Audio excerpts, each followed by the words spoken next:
فالحلقه اللي اتكلمنا فيها عن الروايه وازاي تعمل روايه ناجحه وتبقى كاتب مشهور، جالي كومنت مطلوب فيه ان اتكلم بالتفصيل اكتر عن كيفيه بناء شخصيه داخل الروايه. خلينا في الحلقه دي نركز على بناء الشخصيات باعتباره حاجه مهمه ومحتاجين نتكلم فيها بتعمق شويه. هنحاول في الحلقه دي باذن الله نغوص اكتر في عالم بناء الشخصيات داخل الروايه، ازاي نعمل شخصيه ذكيه مش كليشيه زي ما بيقولوا والناس ترتبط بيها باذن الله وتحبها. فانا ده حسن، لو اول مره تشوفني وما تنساش تشترك في القناه وتفعل زر الجرس عشان يجيلك كل جديد. يلا بينا. خلونا كعادتنا نجيب شخصيه مشهوره في روايه او فيلم كلنا اتفرجنا عليه تقريبا ونحلل شخصيه البطل بالذات لانه اهم واحد، علشان من خلال التحليل ده هنفهم ازاي الشخصيه بتتبني وازاي ان الموضوع مش عبثي ومحتاج خطوات. فايه رايك لو حللنا شخصيه هاري بوتر؟ متهيألي يعني ان كنا اتفرجنا على سلسله افلام هاري بوتر. يلا بقى نبدا تحليل في شخصيته لغايه ما نكرهه في عيشته. معلش يا هاري، عايزين نتعلم. اول خطوه تعملها عشان تبني شخصيه داخل الروايه هي تحديد ما يسمى بالاركيتايب او بالعربي النموذج الاصلي للشخصيه. وعشان اشرح لك يعني ايه نموذج اصلي للشخصيه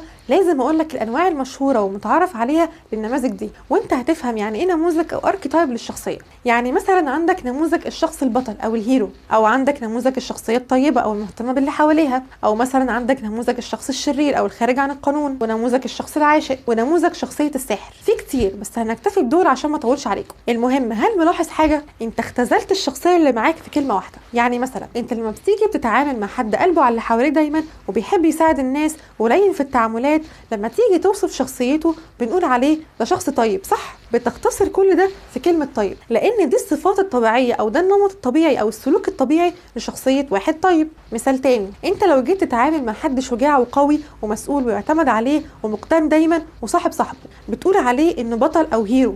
اختزلت شخصيته برضو في كلمة بطل، لان دي برضو هي الصفات الطبيعية والسلوكية الخاصة بالبطل او الهيرو، او خلينا نقول الباترن بتاعت الهيروز عموما. طيب مثلا في حواليك موظفين كتير، صح؟ جرب كده تبص على نمط سلوكهم وحياتهم، هتلاقيه تقريبا متشابه، ملتزمين، جادين في العمل، اشخاص مسؤولة، بيناموا في ميعاد ويصحوا في ميعاد، وهكذا. بالتالي الاركيتايب او النموذج هو صورة اولية للشخصية اللي قدامك، بيتم تحديد سلوكهم وصفات شخصياتهم بناء على الصورة الأولية اللي انت رسمتها عنهم دي. طيب نرجع بقى لبطلنا هاري بوتر اللي قلنا اننا هنحلل شخصيته. من ضمن النماذج المشهورة اللي قلناها هي نموذج الساحر، وهاري بوتر ساحر، مش ساحر يعني أمور، يعني ساحر بجد، ساحر حرفيا. ولو تلاحظ النموذج بتاعه اتحدد بناء على الحبكة بتاعة الرواية والعالم اللي عايشين جواه. يعني انت عندك عالم سحر وجواه مدرسة سحر والصراع بين سحرة وباباه ومامته سحرة، هيطلع ايه غير ساحر؟ هل كنت منتظر مثلا من جيكي رولينج انها تخليه ما يكملش في طريق امه وابوه ويطلع موظف عادي؟ ايه الملل ده؟ يعني فين الرواية؟ المهم اننا كده حطينا النموذج الاولي لهاري، وزي ما قلنا النموذج ده او الصورة الاولية بيتبني عليها انماط سلوكية وصفات شخصية، ودي بقى هي الخطوة الثانية في بناء الشخصيات، انك تضيف لهم صفاتهم السلوكية والشخصية. يعني لو بصينا لهاري هنلاقيه شجاع، اي ساحر لازم يبقى شجاع. هنلاقي هاري فضولي، معظم الكوارث اللي حصلت في المدرسة بسبب فضوله. هنلاقي هاري طيب، مهتم باصحابه وبيحبهم وعاوز يحميهم دايما من السحرة الطيبين. يعني هنلاقي هاري قوي وطالع شخصية مسؤولة ويعتمد عليها. بس انت ممكن تيجي تقول لي يا ندى انت كده خلطتي بين نموذج البطل او الهيرو ونموذج الساحر. اقول لك ملحوظة على جنب كده، دلوقتي النموذج الاصلي للشخصية ما هو الا حاجة بتساعدك على تحديد صفات اولية للشخصية، مش دايما بتحدد كل سمات الشخصية. لان لو جيت بصيت على شخصيتك مثلا هتلاقي انها اتحددت واتشكلت بناء على تجارب وخبرات ونمط معيشة واسلوب حياة وطريقة تعليم وعشت ماضي شكله عامل ازاي وغيره وغيره. والنقطة دي بقى تاخدنا لثالث نقطة في بناء الشخصيات، وهي نقطة الباك ستوري. كل واحد فينا ليه باك ستوري عبارة عن ذكريات ومواقف اتحطينا فيها، صدمات طفولة، اتعلمنا فين، درسنا ايه، حالتنا المادية كانت عاملة ازاي، اتربينا ازاي، وهكذا. شخصية الانسان بتتشكل بناء على كل اللي قلته لك فوق ده وفي اكتر كمان. ولو بصينا على هاري بوتر فهنلاقي ان هاري لو ما كانش عايش مع خالته وجوزها وابنهم الرخم عيشه قحط ومليانه معامله سيئه وظروف صعبه جدا، وبابا ومامته ما ماتوش وعاش وتربى في وسطهم، كان ممكن جدا يطلع ولد مدلل زي دريكو مالفوي. خصوصا ان ريلي وجيمس اغنياء جدا وسابوا لهاري ثروه طائله، لكن ظروف معيشه هاري الصعبه ووحدته والمعامله السيئه اللي اتعامل بيها هي اللي خلته شخص بيحب اصحابه وبيخاف عليهم. واحد كان وحيد لقى اصحاب اخيرا، طبيعي هيتمسك بيهم ويخاف عليهم ويكون عاوز يحميهم دايما. طبيعي ظروفه الصعبه تخليه شخص مسؤول لان خالته وجوزها عمرهم ما اهتموا بيه ولا رعوه، فكان مضطر يعمل كل حاجه بنفسه. طبيعي جدا يطلع شخصيه مسؤوله ويعتمد عليها حتى في اصعب المواقف. بجانب كون هاري شجاع علشان ساحر، فهاري كان مجبر انه يفضل شجاع، والا ما كانش هيقدر يعيش في البيئه المنيله اللي كان عايش عايش فيها مع خالته وجوزها وابنهم الرخم. من الاخر الطبيعه اللي ربنا خلقنا بيها بتغلب، وهي طبيعه البقاء. الانسان بالفطره بيحارب عشان يفضل عايش. من وجهه نظري شايفه ان خطوه الباك ستوري هي اهم خطوه تقريبا،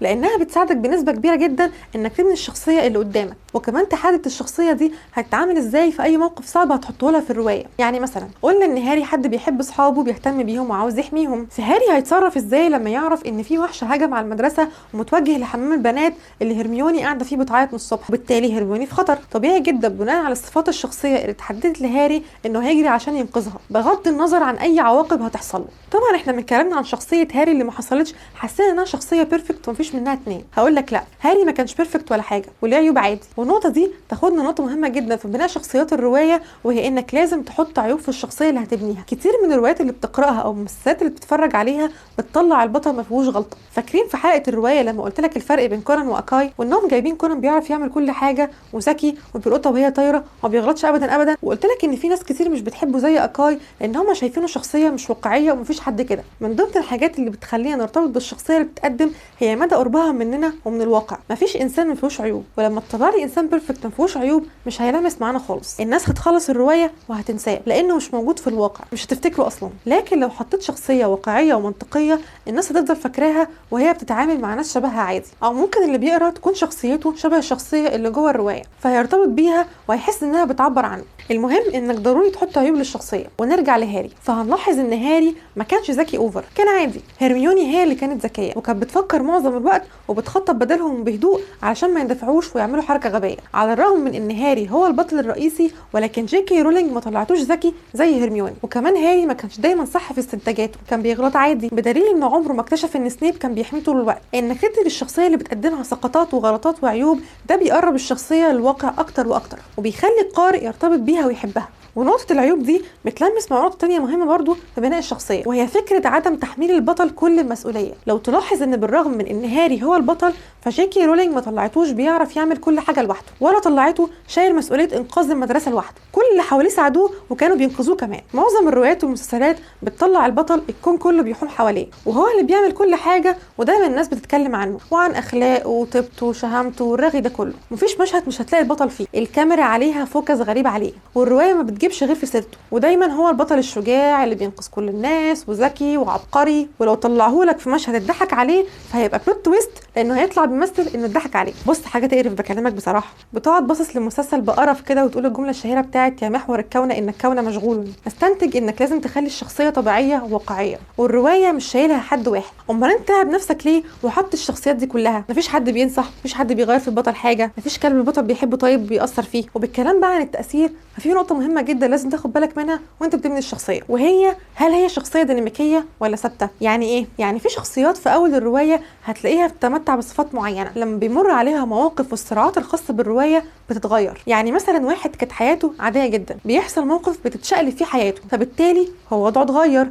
ولازم مثلا ياخد قرارات قدام اقوى واشجع من قبل كده، فبيتحول البطل من واحد مش هنقول جبان ولكن خلينا نقول ما بيحبش وجع الدماغ لشخص قادر او مجبر يواجه التحديات اللي قدامه. احيانا بتكون شخصيه ثابته، بقى نقطه قوتها في انها ثابته، عشان انت ممكن يخطر على بالك ان الثبات ده ضعف. لا، يعني هنفترض واحد معروض عليه رشوه، تفتكر لازم اغيره واخليه شخص فاسد بيقبل الرشوه، ولا ممكن اصلا تكون نقطه قوه الشخصيه في انه بيخاف ربنا ما بيقبلش الرشوه؟ طبعا حسب سير ومنطق الروايه بتحدد الشخصيات دي هتبقى ديناميكيه ولا ثابته. وفي حاجه بقى مهمه ما قلناش عليها، وهي انك تعمل مقابله مع الكاركتر اللي هتحطه، يعني هتطلعه عنده كام سنه، شكله عامل ازاي، طوله، بيشتغل فين، وهكذا. نرجع بقى لهاري. هاري ليه اهداف طول الروايه صح، وهدفه ان يقضي على فولدمورت عشان يخلص عالم السحر من شره. اولا طبيعي الروايه يكون فيها البطل وخصمه، اي روايه مش هتخلو من ده، سواء الخصم ده كان انسان او صراع معين بيعيشه. في الحالتين هي حاجه لازم البطل يتغلب عليها. والصراعات او الخصوم مش بس ضروريه لبناء الشخصيات جوه الروايه، هي مهمه لتطور الشخصيه نفسها، او هي حاجه